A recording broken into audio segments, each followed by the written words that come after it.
ভারত পৃথিবীর একমাত্র প্রতিবেশী দেশ যে শুধু বাংলাদেশের কাছ থেকে নিজেদের স্বার্থ হাসিল করেছে। আর এই স্বার্থ হাসিল করতে এমন কোনো সুযোগ নেই যা ভারত বাংলাদেশের কাছ থেকে আদায় করেনি।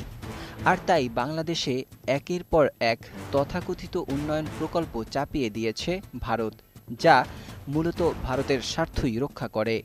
এসব প্রকল্পে বাংলাদেশের অর্থনৈতিক ও কৌশলগত স্বার্থ চরমভাবে ক্ষতির মুখে পড়ে। ভারতের রাষ্ট্রায়ত্ত প্রতিষ্ঠান ও পররাষ্ট্র মন্ত্রণালয়ের প্রভাবে এসব চুক্তির মাধ্যমে ভারত বাংলাদেশের উপর প্রভাব বিস্তার করে।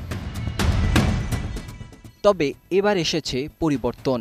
বাংলাদেশের ক্ষমতায় এখন বিশ্ব খেলোয়াড় ডক্টর মোহাম্মদ ইউনূস।